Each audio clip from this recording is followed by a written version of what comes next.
sitting here, and the camera was here, and all you saw throughout the video was my bald These are spot. all on, and they're all available online. I know that.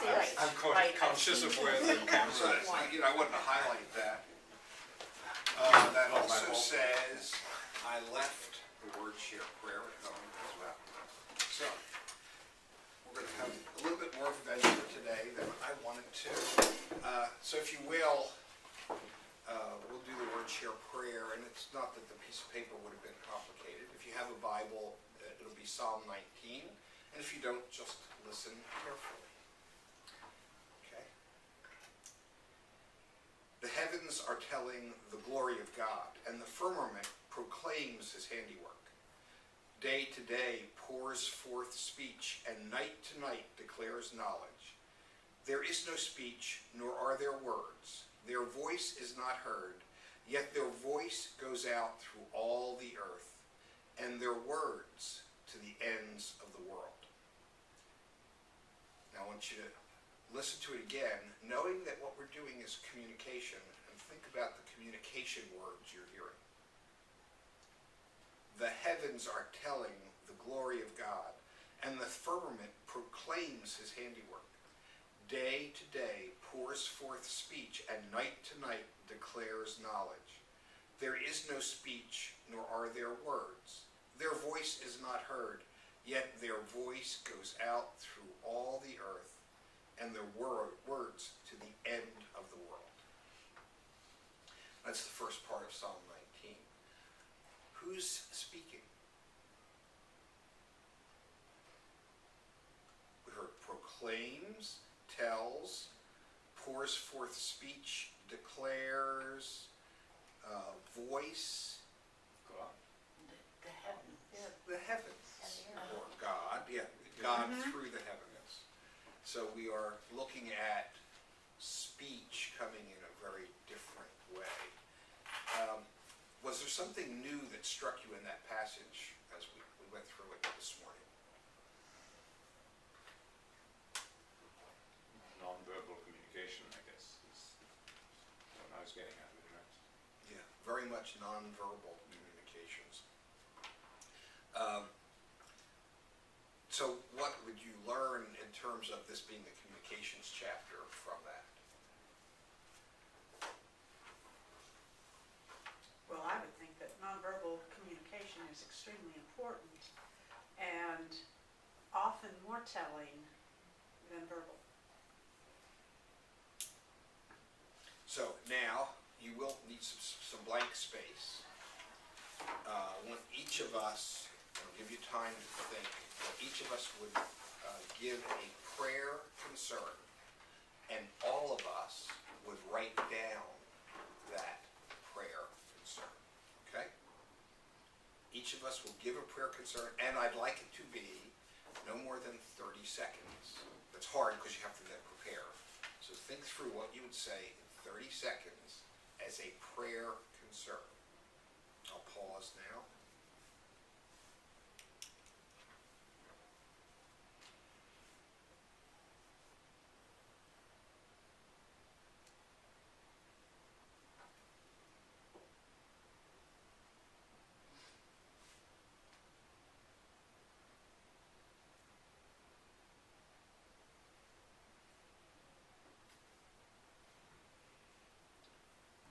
I will begin. My prayer concern is that new leadership would arise from this class.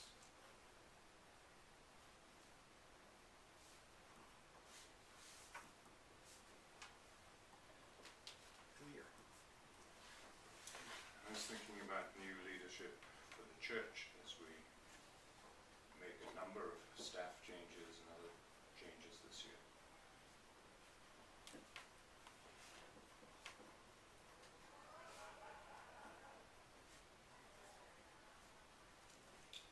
Sylvia. Well, mine's more personal. My prayer request is for my daughter Joanna, who is now looking for a call. Her first in 3 years, I guess. Very unhappy at her administrative job.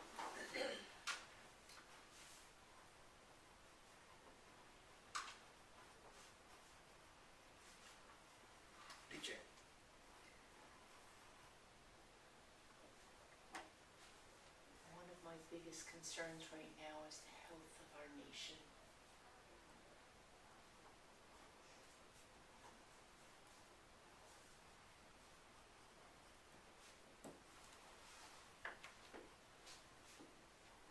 And Cully.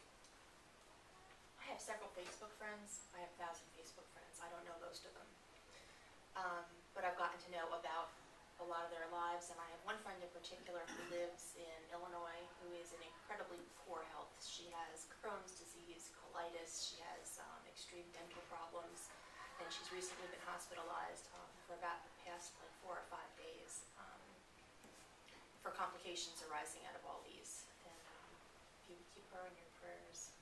She has What's her first name? D Divine. She's just extremely poor and can't afford, even if there were something that they could do for her, she just can't afford any of the treatments. Thank you. We will come back to those, so I hope you will write them down, because you won't remember them by the time we get there. And again, my apologies for just screwing this up so badly today. With all the materials I should have brought and did not bring. So, last week was self-leadership part 2. I think I need self-leadership part 3 to cover for all the mess I have. So you do have a page in front of you called Communications, is that correct? Yes, that's correct. And I do have in front of me my actual notes on what I think I want to teach here. So let's see if we can work that all together and do communication. Who knows Abbott and Costello's Who's on First? Fabulous. Was there any word that wasn't understood? Every single word was understood, clearly. But we don't know who was on first out of all that. You probably also know the two old church misunderstandings. What is the name of God? Andy. And he walks with me, and he talks with me. God's name is Andy. We know that. And also, we know that there is one really interesting animal reference in the Old Testament. We have the talking donkey. But there's another one that is just known to children, and that is a bear named Gladly. Was Gladly the cross-eyed bear? Thank you for the groan. Yes, we were going for the groan on that one, and we got it. Okay. So, first exercise. Amir, if you would go over to Sylvia, and you two would pair up. Here's that camera. And this is going to be really hard because, and I'll time it, you will have 30 seconds to say nothing to each other, but the requirement is that you look at each other for 30 seconds. That is all. Look at each other for 30 seconds. Go.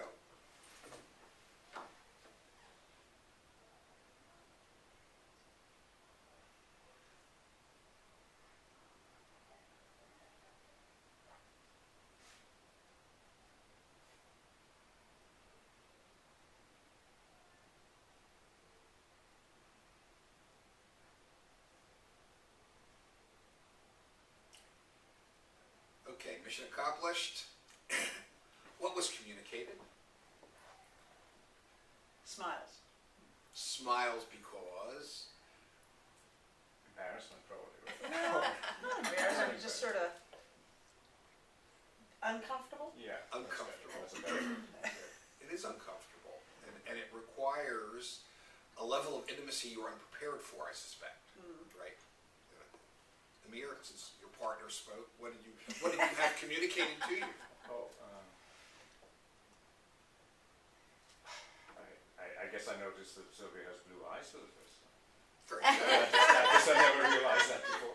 Very good. That's good. Sylvia, did you get anything from Amir? Unless she thinks he's looking back. I was gonna say, yeah, he's, well, what did I get? Maybe nothing. No,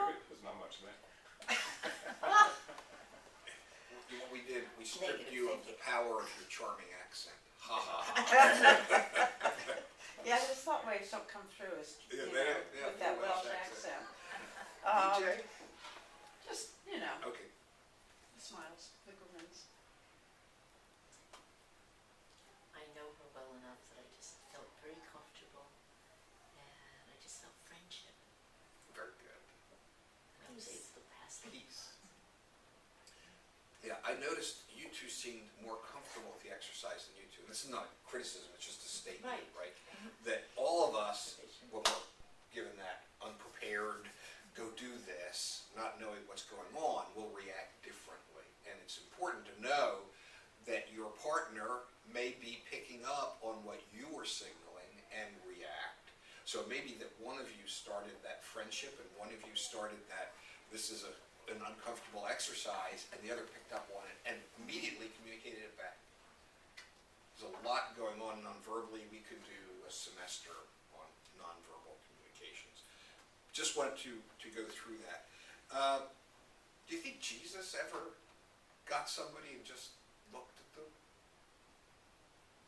Yeah, I bet he did. Yeah. Peter.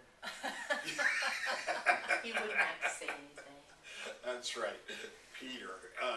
Just before he said, "Get thee behind me," there was maybe a look. I'm sure it was love. He didn't judge, so it wouldn't have been that love that I would be giving Peter, right? Because he didn't judge.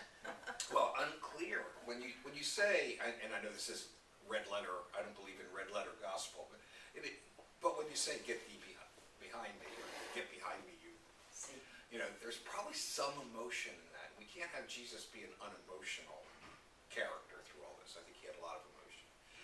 The author of our study says the gospel is the longest love story.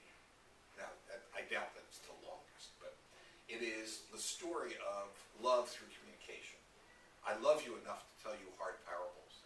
I love you enough to be in ministry with you.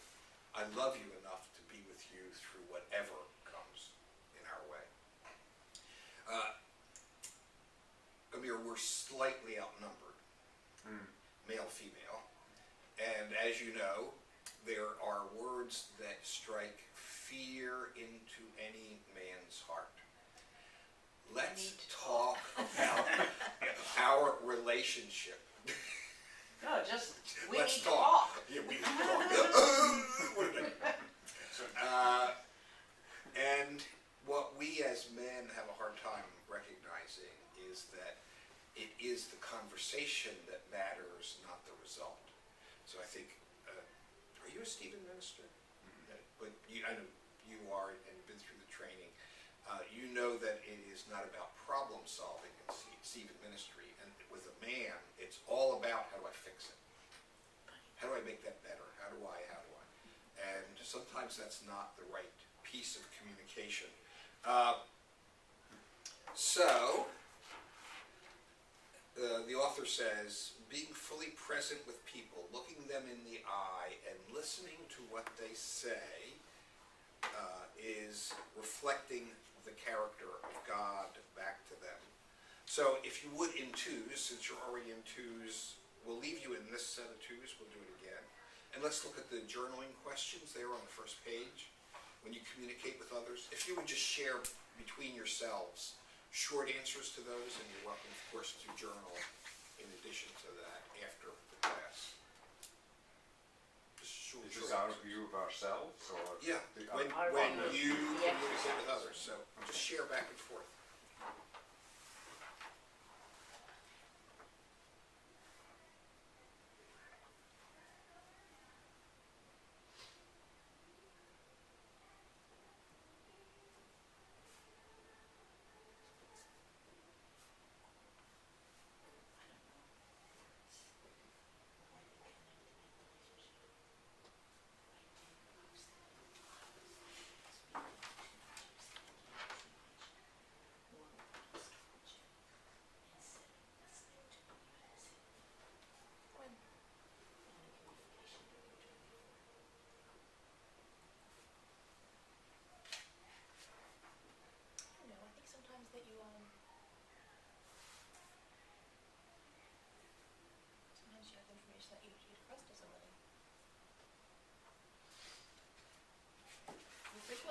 information if you need to get across to me.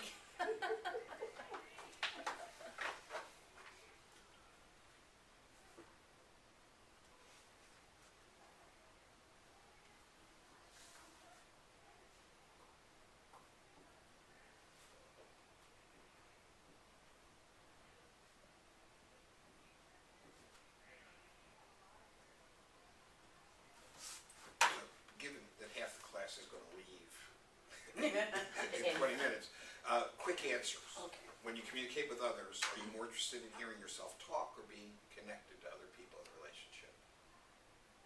If you're a man, you say, hearing myself talk, right? Maybe. I don't like to hear No, I ourselves understand. talk. No, I wouldn't think you would. I think I listen. I listen better. How present are you in your face-to-face conversations? Do you often check out when you're in conversation with others? What was that, Kirk?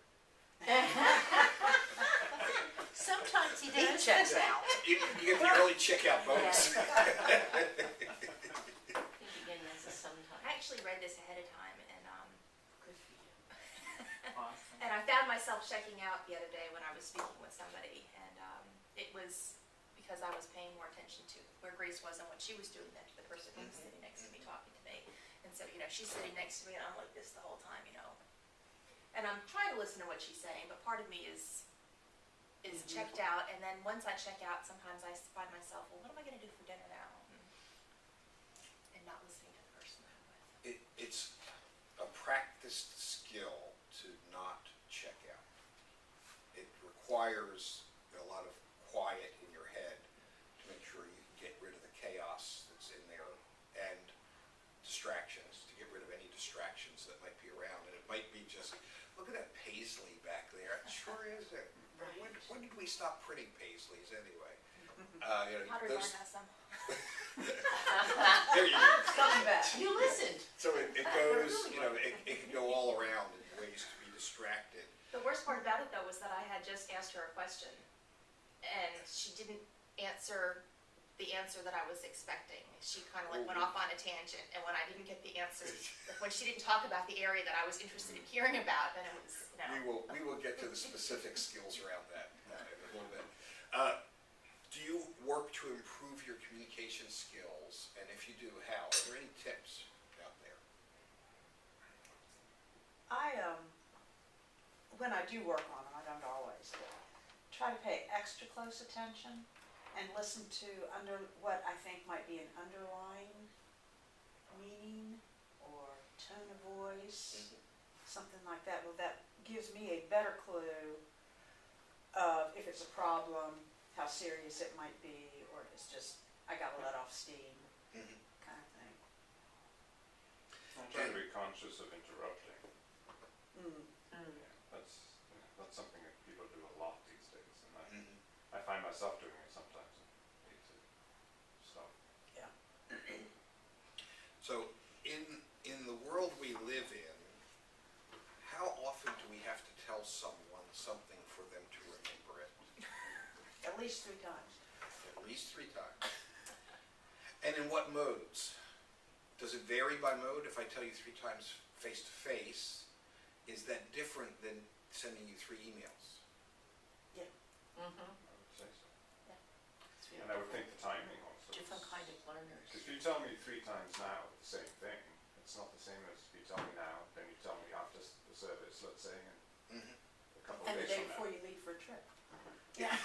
Oh, by the way, I'm going. And the minute before you leave to go teach a class, tell me, did I get my handouts? So it says, what is your weakest method of communication? That's really a self-reflexive question for you to understand where you think you are weak with communication. I'm more concerned in this module today about some outbound communications as leaders. How do we make sure our message gets across? And think multiple channels, multiple times. The most absolute effective way of communicating, in particular, communicating to get a commitment, is face-to-face, person-to-person. So if DJ needs someone to help her, it's face-to-face, person-to-person. It is not, shoot out an email to 20 people who all say, well, I've got 1/20th buy-in to this because I see 20 names there, I can talk. Or the same person feels, for whatever reason, like volunteering all the time. I think, Colleen, you probably see a little of that in as many things as you try to orchestrate. Alrighty, the author says that we remember stories better than we remember lists of things, because lists of things go away. And I thought of an exception to that, and that we all know quite well, and is probably the oldest list there ever was. The Code of Hammurabi. We know it better as the Ten Commandments. Yes. Eye for an eye, tooth for a tooth is in, that Deuteronomy notion of how do I interpret the Code of Hammurabi, which is the oldest list of injunctions on how society ought to function that we have available to us. But still, that's the kind of thing that is useful to us, that people remember stories better than they remember lists, because there are only exceptions on the lists. Flowers for Algernon, is that the one that had a list? No, there's a futuristic novel, the same genres, that same year as Flowers for Algernon, that was the archaeology found a list, which was a grocery list, and they constructed a civilization from the grocery list. So not many lists survive, but stories do. So how would Fred Manley tell about the start of the Kirk? Over the back fence. There's a story that seems to be memorable to those who have heard it before. There was a story, I was hoping Kevin was here, because he could tell the story of the community garden. That story is going to be more powerful than the garden. And the more we retell it about how that started, and how it was a leadership example, and how it now serves bigger purposes, is more than the original intent, the original story. We also know you could tell that same story of the community garden along with the story of Ruth. Anybody get that connection? Ruth and Naomi are disenfranchised, they're wandering, and they find Boaz's fields. And what is it about Boaz's field that is important? He left some for the gleaners. Yes. Our community garden could be correlated directly to that story of Ruth. One of my favorite versions of communication is you ask someone who knows Japanese culture, what is the word for yes? And they will say, hi. And you say, what is the word for no? And they will say, hi. The Japanese want you to say no, not them to say no, in traditional culture. So they say yes, and the language is actually constructed so it can either be a positive or a negative statement until the last syllable of the sentence. The very last syllable of the sentence will turn the statement positive or negative. Meaning, if I read you and I see this is displeasing you, I can turn it from a positive statement to a negative statement. It's a very interesting culture. So they have to listen a lot to get things done. In your handout underneath Psalm 19, going back to that Psalm 19 about constantly communicating differently, I'm going to skip over that because I really do want to get to the content at the end, and that is, are you constantly communicating or just talking? Do your words bless or curse? And then lastly, as a journaling exercise, how can you hear God communicating with you? That's a little more difficult, I think, than all of us think. So, word share prayer, we talked about our prayer concerns, and I asked you to write them down. So, let's now look at your handout where it talks with steps to listening. And let's see how we did. Did we quiet ourselves before we wrote down everyone's prayer concerns? I think we did. Yes. That was very well done. Were we truly present for each person that announced a prayer concern? Yes. book there called Practicing the Presence of People. The subtitle was How We Learn to Love. Practicing the Presence, How We Learn to Love. And you can just Google Practicing the Presence of People and you'll find the book right at the top. Content. I asked you to write down so you would remember so you would write down the content and then remember the content. It's a very effective way of listening is to write notes.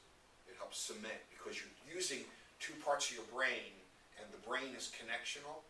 So as you're using both parts, you have a visual because you're writing it down. You have an auditory and then you have an emotional. So all three of those get connected as you're taking your notes about the content. Sylvia talked about understanding what was said. She talked also about interpretation. I don't think we did that in the word share prayer. I think we just listened. The communication was clear enough that we understood what was said, at least enough to get the fundamental meaning, and were able to get along without one clarifying question, except for DJ, who said, what was that person's name? It was a clarifying question. So to seek understanding, sometimes you have to clarify. Interpretation. We all look for things to be clear, so if we have to execute on those instructions, so we'll ask clarifying questions and make sure our interpretation is correct. We'll do a listening check, as they say. I think I heard you say, go get the fire hose and put out the fire. Is that what you want me to do? No, let's have a discussion. I'd rather have some relationship Yeah. around this. No, we did situational leadership some other time. So you'll make sure your interpretation is correct. And then, and we all know this doesn't happen this way in everyone's brain, but then you'll do the bit about intention. And this is where men get all confused, because we want to go to solution rather than find out what was the intention of the communication. It might have been just to communicate, and it might have been to ask for a response, but you don't know unless you really try to figure out the communicator's intention. And then obviously there's response. So I hear you say. And sometimes that sounds kind of hollow, right? Like, oh God, I'm being listen checked. But sometimes you can be very genuine about it. So I think what I'm hearing you say is that you want me to put my socks in the hamper. I just want to be clear, right? So there was a great communication in our house this week. I came in very late from the airport. And in the morning, Sylvia's a list maker and note taker. I am not. She wrote down a list of things I needed to know. And what they were, as in my interpretation, were expressions of love. And it's not often you get a list of put this in the laundry that I heard an expression of love. But she said, I've already prepared it, throw it in, hit start. I baked some bread. There's chocolate chip banana nut bread there for you. That's love. Yeah, that's love, right? So it would look like a list. Could have been interpreted as a list. But when you get to that intention, that was the intention behind the communication. Did I get it right? Ooh. And I sliced the meat for you, sandwiches. Oh, that's right. I left out one of the. I internalized what she meant. I didn't keep the list straight, but every bit of it was, I'm taking care of you. That was very nice. Okay, so barriers to listening, the last part that we'll go over as our large group, because I think I'm fitting this in yet. Circle your top 5. Let's just do a little exercise. I want to find out where folks are.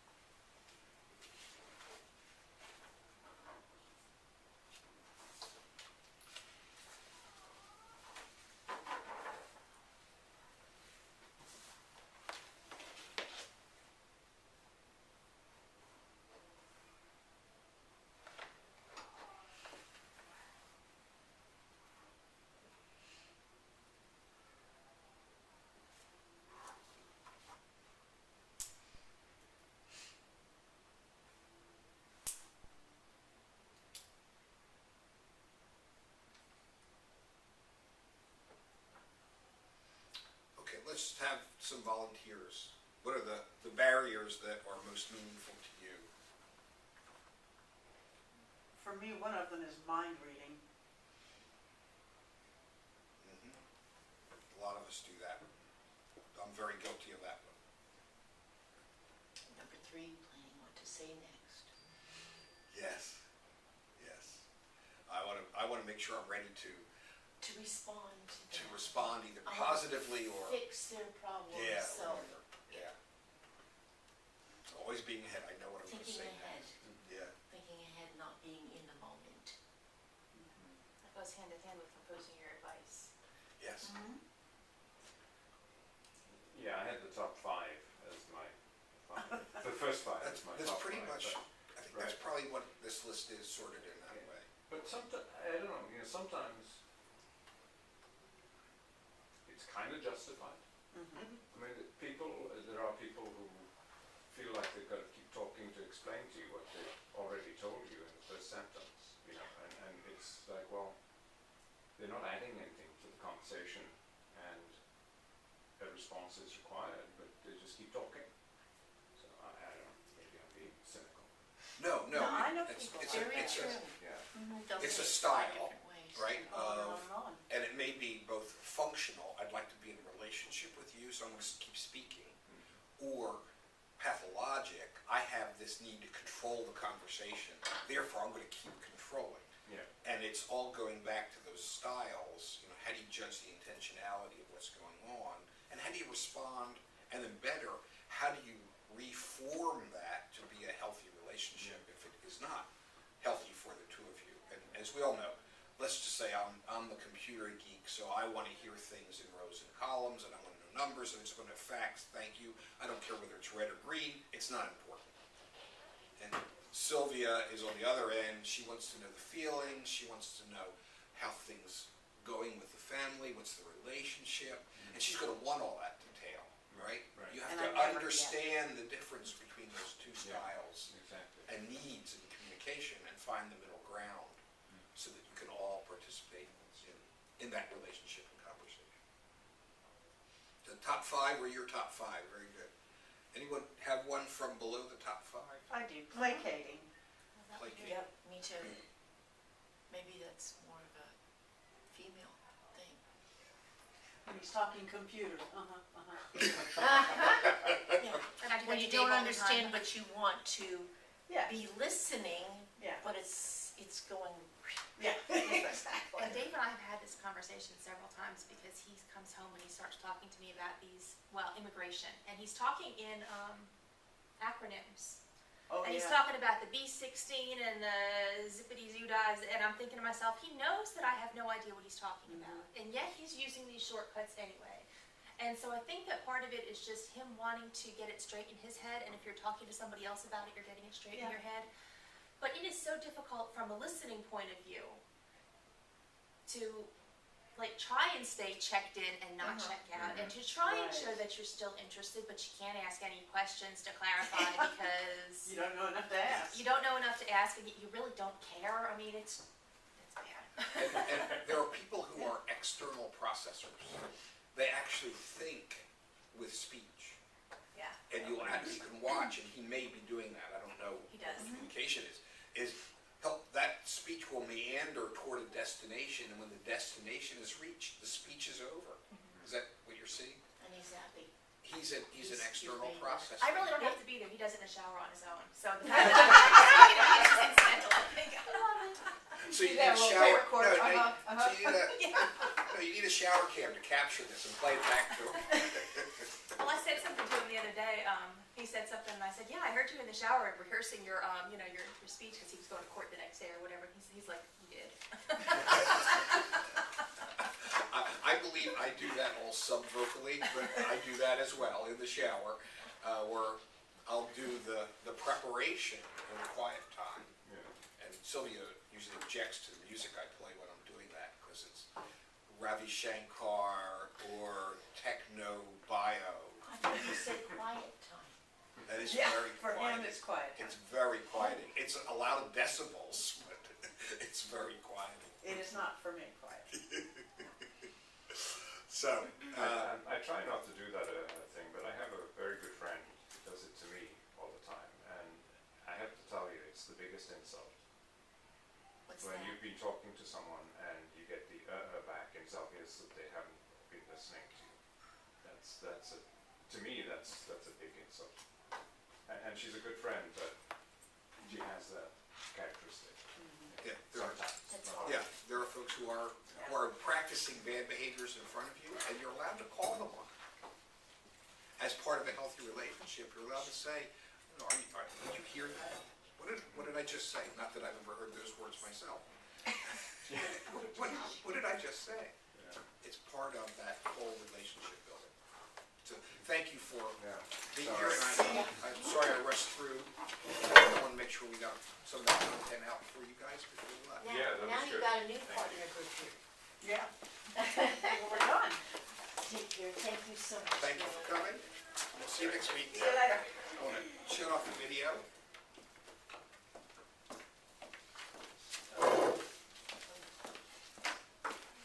We can just talk about husbands.